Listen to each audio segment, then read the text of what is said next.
창세기 49장 1절에서 4절 말씀 우리 한 목소리로 읽겠습니다. 야곱이 그 아들들을 불러 이르되 너희는 모이라. 너희가 후일에 당할 일을 내가 너희에게 이르리라. 너희는 모여 들으라. 야곱의 아들들아 너희 아버지 이스라엘에게 들을지어다. 르우벤아 너는 내 장자요 내 능력이요 내 기력의 시작이라. 위풍이 월등하고 권능이 탁월하다마는 물의 끓음 같았은즉 너는 탁월하지 못하리니 내가 아버지의 침상에 올라 더럽혔음이로다. 그가 내 침상에 올랐었도다. 아멘. 야곱은 그의 마지막을 앞두고 요셉의 두 아들을 양자로 삼아 그들도 이스라엘의 유업 곧 하나님의 백성이라는 유업을 상속받게 하면서 하나님께서 그들을 인도해 주시기를 기도하며 축복했습니다. 그 후에 야곱은 나머지 모든 아들들을 불러 축복하기 시작합니다. 이것은 야곱의 유언이며 그 후손들의 미래에 대한 예언이었습니다. 창세기 49장 1절입니다. 야곱이 그 아들들을 불러 이르되 너희는 모이라. 너희가 후일에 당할 일을 내가 너희에게 이르리라. 그리고 이 예언은 야곱의 말이 아니라 하나님으로부터 온 것이었습니다. 그래서 야곱이 이렇게 선포하는 겁니다. 창세기 49장 2절입니다. 너희는 모여 들으라. 야곱의 아들들아 너희 아버지 이스라엘에게 들을지어다. 야곱은 자기가 말하고 있으면서도 마치 다른 사람이 말하는 것처럼 너희 아버지 이스라엘에게 들어라 라고 말하고 있죠. 이것은 지금 야곱의 입을 통해 나오는 말이 야곱의 말이 아니라 야곱을 통해 말씀하시는 하나님의 말이다. 하나님의 말씀이다 라는 의미입니다. 그런데 우리가 이 말씀들 창세기 49장에 있는 말씀을 살펴볼 때 우리가 잊지 말아야 하는 것은 이 말이 이 모든 야곱의 말이 야곱의 축복이라는 겁니다. 그것도 하나님께서 주신 예언의 말씀을 담아 건네는 축복입니다. 그리고 야곱이 요셉의 아들들을 양자로 삼을 때의 모습을 통해서 우리가 알 수 있는 것처럼 야곱은 그의 자손들이 하나님 안에서 하나님의 백성으로 살기를 바라고 있습니다. 자격 없는 자로 태어나서 자격 없는 자의 삶을 살았으나 하나님은 야곱을 선택하시고 부르셨으며 단 한순간도 그를 떠나지 않으시고 함께 하셨습니다. 야곱이 그 생애의 마지막 가지는 소원이 있다면 그것은 자격 없는 자신과 언제나 함께 하신 하나님께서 그의 자손들과도 함께 하시는 것입니다. 그러면 이제 시작되는 예언에도 그런 야곱의 마음이 담겨 있을 것이고 그런 야곱의 마음을 아시는 하나님의 예언의 말씀이 담겨 있는 겁니다.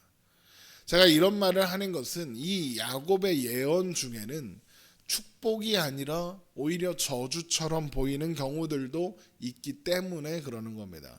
제일 먼저 언급되는 르우벤과 이어서 나오는 시므온과 레위가 그런 경우입니다. 먼저 르우벤에 대한 말씀을 봅니다. 창세기 49장 3절입니다. 르우벤아 너는 내 장자요 내 능력이요 내 기력의 시작이라. 위풍이 월등하고 권능이 탁월하다마는 물의 끓음 같았은즉 너는 탁월하지 못하리니 내가 아버지의 침상에 올라 더럽혔음이로다. 그가 내 침상에 올랐었소다. 르우벤은 야곱의 장자로 아버지의 능력과 기력의 시작이었고 형제들 중에서도 위풍이 월등하고 능력이 탁월한 사람으로 태어났지만 물의 끓음같이 일시적이고 안정되지 않고 통제되지 않아서 탁월하지 못한 존재가 된다는 겁니다. 그리고 르우벤이 그렇게 된 이유는 그가 아버지의 침상에 올라 더럽혔기 때문이다 라고 합니다. 이것은 르우벤이 야곱의 첩이었던 빌하와 동침한 것을 가리키는 거죠. 그런데 르우벤이 야곱의 첩이었던 빌하와 동침한 것은 단순히 성욕 때문이 아니었습니다. 르우벤이 그런 행동을 한 이유는 이제 자신이 이 집안의 주인이다, 주권자다, 이 집에서 내가 가장 이제 힘 있는 존재다라는 것을 드러내기 위한 것이었습니다. 그러니까 일종의 선언적인 예식 같은 거였습니다. 그리고 이제 야곱은 그 일 때문에 르우벤에게 탁월하지 못할 것이다 라고 선언하는 겁니다. 그래서 사람들은 르우벤이 그런 잘못을 저질렀기 때문에 장자의 지위를 박탈당했다, 저주를 받았다, 전부 인과응보다 이렇게 생각합니다. 그런데 제가 앞에서 뭐라고 말씀드렸습니까? 지금 야곱은 예언적인 축복을 하고 있는 겁니다. 과거 자신에게 잘못한 아들이 미워서 저주하는 게 아니라는 말입니다. 그렇다면 당연히 이 말씀도 축복의 말씀이어야 하는 거죠. 그런데 탁월했는데 이제는 탁월하지 못하게 된다. 이게 어떻게 축복의 말씀이 될 수 있냐? 이런 생각을 할 수 있겠죠. 그러나 그것은 야곱의 삶을 생각해 보면 왜 탁월했으나 탁월하지 못하게 된다는 것이 축복일 수 있는지 알 수 있습니다. 야곱이 어떤 사람이었습니까? 그 누구보다도 탁월한 사람이었습니다. 지혜로웠고 눈치가 빨랐으며 하나님의 사자도 이겨먹으려 하고 할 만큼 씨름도 잘하는, 힘도 센 그런 사람이었습니다. 그래서 야곱은 자기 지혜를 믿고 자기 힘을 믿고 행동하며 살았습니다. 또한 그래서 자기 힘으로 자기 지혜로 원하는 것, 곧 장자의 지위를 차지하고자 했죠. 마치 르우벤이 아버지의 첩과 동침함으로써 장자의 지위를 차지하려고 했던 것처럼 말이죠. 그런데 그렇게 탁월했던 야곱이 어떻게 되었습니까? 탁월하지 못한 존재라는 것이 그의 삶을 통해 증명되었습니다. 그는 탁월하지 못한 존재라서 험악한 세월을 살아야 했습니다. 그는 스스로의 힘으로는 아무것도 가질 수 없었고 아무것도 지킬 수 없었습니다. 지금 르우벤이 그랬습니다. 그는 장자의 지위를 가지고자 했으나 가질 수 없었습니다. 어느새 자신의 말보다 유다의 말에 사람들이, 형제들이 더 귀를 기울이기 시작했습니다. 이 말이 무슨 말입니까? 형제들도 르우벤을 신뢰하지 않았던 겁니다. 형제들을 이끄는 장자가 되고 싶었는데 아무런 영향력도 없는 그냥 나이 많은 맏형이 된 겁니다. 그래서 요셉을 지키고자 했으나 지키지 못했던 겁니다. 형제들이 요셉을 구덩이에 집어넣는데 르우벤은 나중에라도 돌려보낼 생각으로 건드리지 말자 그러잖아요. 건드리지 말라고 르우벤이 분명히 얘기했거든요.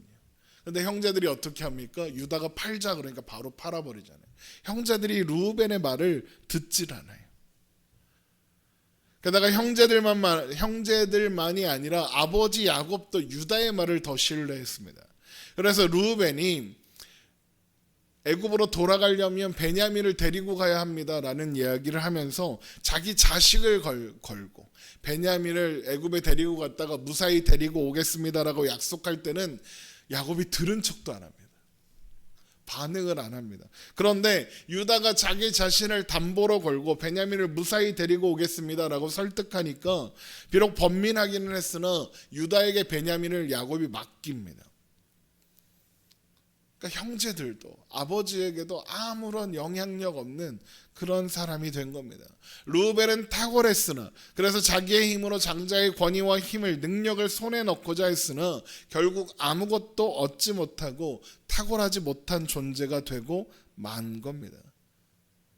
그런데 정말 이렇게 된 것이 저주입니까? 인과응보일까요? 아니요. 탁월한 존재였던 야곱이 탁월하지 않은 존재가 되어서 어떻게 되었습니까? 야곱이 경험한 모든 실패와 좌절들, 탁월하지 못한 존재로 살아온 그 험악한 세월이 그를 이스라엘이 되게 했습니다. 하나님의 백성, 믿음의 조상, 복의 근원다운 존재로 다듬어졌습니다. 이 모든 일은 야곱이 탁월하지 못한 존재가 되었기 때문에 일어날 수 있었다는 겁니다. 그리고 이제 르우벤에게 그가 탁월하지 못한 존재가 될 거라는 예언이 선포되었습니다. 그러면 이제 르우벤이 어떻게 되겠습니까? 그의 후손들은 어떻게 되겠습니까? 탁월하지 못한 존재, 자격 없는 존재로 살게 되겠죠. 그러나 그런 그들의 삶은 그들을 하나님의 백성으로 만들어 갈 겁니다. 르우벤만 그렇겠습니까? 그는 야곱의 아들 중 장자입니다. 야곱의 축복에서 제일 먼저 언급되고 있습니다. 이건 르우벤만을 향한 말씀이 아니라는 겁니다. 이스라엘 모든 백성을 향한 말씀이 되는 거죠. 이스라엘은 탁월하지 못한 존재로 살 겁니다. 하나님은 그들이 탁월한 존재라서 선택하지 않으셨습니다. 오히려 작고 보잘것없어서 탁월하지 못해서 선택하셨습니다. 그런 그들이라도 하나님이 먼저 사랑하셔서 선택하셨습니다. 하나님의 주권적 사랑의 선택의 결과가 이스라엘입니다. 그래서 신명기 7장 6절에 이런 말씀이 있는 겁니다. 너는 여호와 내 하나님의 성민이라. 내 하나님 여호와께서 지상 만민 중에서 너를 자기 기업의 백성으로 택하셨나니 여호와께서 너희를 기뻐하시고 너희를 택하심은 너희가 다른 민족보다 수요가 많기 때문이 아니니라. 너희는 오히려 모든 민족 중에 가장 적으니라. 하나님이 이스라엘 백성들을 선택하신 이유가 뭐라고 합니까? 가장 자격 없는 자라서 선택하셨답니다. 하나님의 사랑은 언제나 자격 없는 자를 향하십니다. 그리고 이제 르우벤은 탁월하지 못한 자, 자격 없는 자다라고 선포하셨습니다. 그리고 그로 대표되는 이스라엘 전체가 그렇다고 하시는 겁니다. 그리고 그렇게 자격 없음을 아는 자각이 르우벤을, 이스라엘을 하나님의 백성으로 만들어 갈 겁니다. 그렇게 탁월하지 못한 존재들을 세계 모든 민족 위에 가장 뛰어난 존재가 되게 하실 겁니다. 그래서 신명기 28장 1절에 내가 내 하나님 여호와의 말씀을 삼가 듣고 내가 오늘 내게 명령하는 그의 모든 명령을 지켜 행하면 내 하나님 여호와께서 너를 세계 모든 민족 위에 뛰어나게 하실 것이라. 그래서 르우벤을 향한 이런 말씀도 저주가 아니다, 축복이다라고 말씀드리는 겁니다. 탁월한 존재였던 르우벤이 탁월하지 못한 존재가 되었다는 것은 하나님께서 그를 인도하시고 다루셨다는 의미니까요.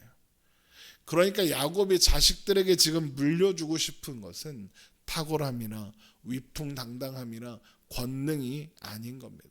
오히려 탁월하지 않음을 물려주고 싶은 겁니다. 그래야만 하나님 안에서 하나님을 바라보며 살 수 있을 테니까요. 하나님이 야곱이 자손들에게 대대손손 물려주고 싶은 가장 큰 유업이고 가장 큰 상급인 겁니다. 우리는 탁월함을 바라고 그래서 위대해지고 싶습니다. 그러나 우리에게 가장 좋은 길, 가장 복된 길은 하나님 안에서 하나님과 동행하며 사는 것, 하나님의 백성, 하나님의 자녀로 사는 겁니다. 우리는 탁월해서 자격이 있어서 부름받은 사람들이 아닙니다. 하나님이 탁월하지 못한 우리를, 자격 없는 우리를 먼저 사랑하사 선택하시고 부르셨습니다. 그 사랑으로 우리를 인도하사 온전한 하나님의 자녀, 하나님의 백성이 되기까지 자라게 하실 겁니다. 그건 우리의 탁월함이나 자격으로 이루어지는 것이 아니라 하나님의 은혜와 사랑으로, 하나님의 인도하심으로 이루어지는 것입니다. 여러분, 이 사실을 기억하며 탁월함을 구하는 사람이 아니라 은혜를 구하는 사람으로, 자격을 구하는 사람이 아니라 사랑을 구하는 사람으로 그렇게 하나님 안에서 오늘을 살아가는 우리가 되기를 주님의 이름으로 축원합니다. 기도하겠습니다.